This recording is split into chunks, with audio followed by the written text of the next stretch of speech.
Bonjour chers motonautes, bienvenue sur le stand de MV Agusta à l'ECMA à Milan en Italie. Donc, ils sont chez eux, ils présentent une Super Veloce Ottocento, la F3 stylée néo-rétro.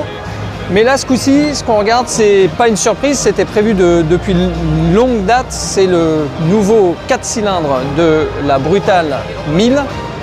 Alors c'est une surprise pour personne parce qu'il le développe depuis un certain temps, notamment en World Superbike. Alors ce nouveau 4 cylindres, il est plus puissant naturellement. Il développe une puissance maxi de 208 chevaux. Alors pour la petite histoire, c'est un cheval de plus que la S1000 RR, toute nouvelle que BMW présente sur son propre stand actuellement. Si vous ne trouvez ça insuffisant, vous pouvez toujours vous offrir le kit racing avec centrale et pot d'échappement qui permettent d'élever la puissance à 212 chevaux. Ça risque de tirer sur les bras, d'autant que la vitesse maxi est donnée par constructeur à 302 km/h. Donc prévoir peut-être un petit cacheton d'aspirine après la bagarre, la petite baston du dimanche matin.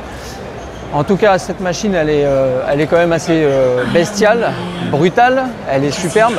Alors, on retrouve les données caractéristiques de l'italienne avec un cadre hybride, avec une partie avant qui est en tubulaire et puis la partie arrière en alu avec des jolies platines de couleur dorée dans cette version Oro. Ensuite, au niveau de la partie arrière, on s'aperçoit que MV Agusta a dû modifier sa Brutale. Elle s'inspire grandement de la Dragster qui commercialement a eu beaucoup de succès. Et on aperçoit donc, en passant entre les gens, voilà, un arrière qui est tout nouveau, tout beau si on ose dire, avec quatre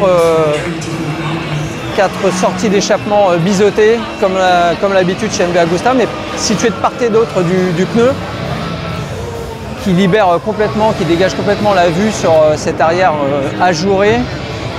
Alors il manque une plaque d'immatriculation sur cette version, il faudra savoir à quel endroit il la place exactement. En tout cas dans cette version de salon, c'est magnifique. Pour info, la bête est donnée à 186 kg à sec, 184 avec le kit racing. Il faut ajouter à cela les liquides, dont 19 litres d'essence. 19 litres, c'est assez conséquent, hein, même si la bête consomme beaucoup, on s'y attend pas avec de telles performances. On devrait pouvoir faire quelques kilomètres quand même avant de refaire le plein. Et puis, on note un accastillage de pointe hein, avec les selles en Alcantara surpiquées, avec de nombreuses pièces en carbone.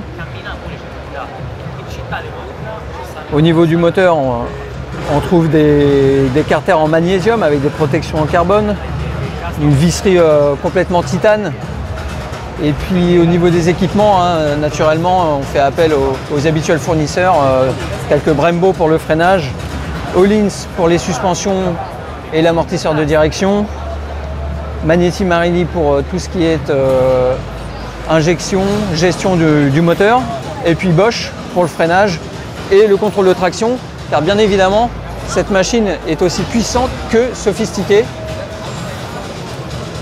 aussi puissante, aussi sophistiquée, aussi originale, mais également on note sur la partie avant des ailettes façon MotoGP qui pourrait éventuellement aider à garder la roue avant au sol, même si on se dit qu'en ouvrant en grand, ça devrait être difficile. Pas d'infos pour l'instant en termes de date de dispo ni de tarifs. Les tarifs qui devraient être à la hauteur de la finition de cette MV Agusta Brutale 1000.